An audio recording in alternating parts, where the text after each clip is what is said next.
kutoa taarifa kwa niaba ya kampuni ya Login Technology Limited kwa wateja wote ambao wanatumia mfumo wa Greenbooks, haswa kwa wale wateja wanatumia link ya greenbooks.com.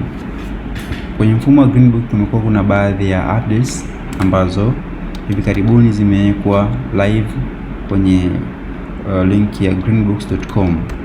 Moja kati ya maboresho ama updates zilizowekwa katika version mpya ni kama ifuatavyo. Sehemu ya kwanza iliyowekwa ni module hii ya stock taking. Kwa sasa module ya stock taking inapatikana katika mfumo wa Greenbooks kupitia link ya greenbooks.com. Kwa hiyo kwa wale ambao walikuwa hawaioni sehemu hiyo lakini kwa sasa wanaiona, wasiweze kushangaa, ni baadhi ya mabadiliko ambayo wamewekwa.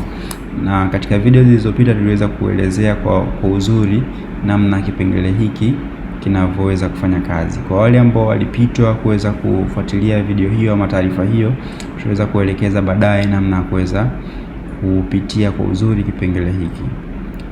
Na miongoni kati mwa updates zingine ambazo zimewekwa ni sehemu hii. Ukiwa kwenye POS screen utaweza kuona muonekano mpya wa POS screen kama unavyoweza kuonekana kwa sasa.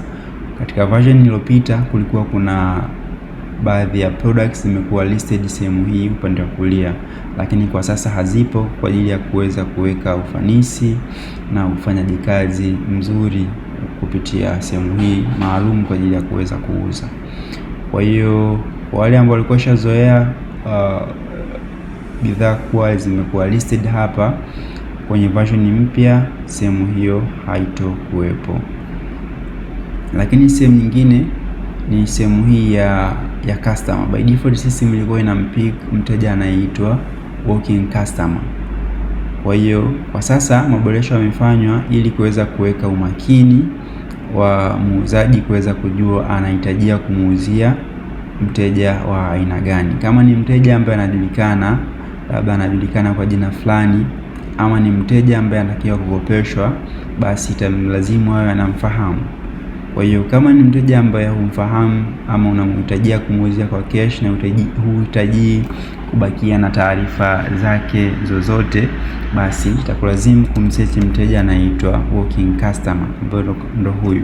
Kwa hiyo utamchagua alafu utaproceed na utaratibu wa kuuza kama kawaida. Kwa mfano bidhaa inaitwa Google Pixel, utaisearch, ita drop, then uta proceed either kuweka quantity ama kwa kubadilisha price ambayo unahitajia kumuuzia mteja wako kulingana na makubaliano. Otherwise utaratibu wa kuendelea kufanya mauzo utabaki ule ule kama unavyofahamika. Sehemu nyingine ambayo imeweza kufanyiwa maboresho, ukiwa kwenye sehemu ya all sales, hapa kuna filter imeweza kuongezwa. Filter yenyewe inaitwa partial and due. Kupitia filter hii utaweza kujua kwa uzuri kabisa wateja wako wote ambao unawadai. Kwa hiyo filter hii itakusaidia kuwavuta wateja, either mteja amelipa nusu lakini bado anadaiwa kiasi fulani, ama mteja hajawahi kulipa kabisa. Kwa hiyo utaweza kuwajua kwa wepesi sana. Baadhi ya reports pia zimeongezwa. Ukiwa kwenye reports kuna ripoti moja inaitwa price change logs. Ukiwa katika ripoti hii utaweza kujua mabadiliko ya bei yalivyokuwa yakifanyika. Kwa mfano unaweza kujua mabadiliko ya bei ya manunuzi, labda bei ya mwanzo ilikuwa ni hii ikaja ikabadilika kuwa labda shilingi 500 kwa mfano.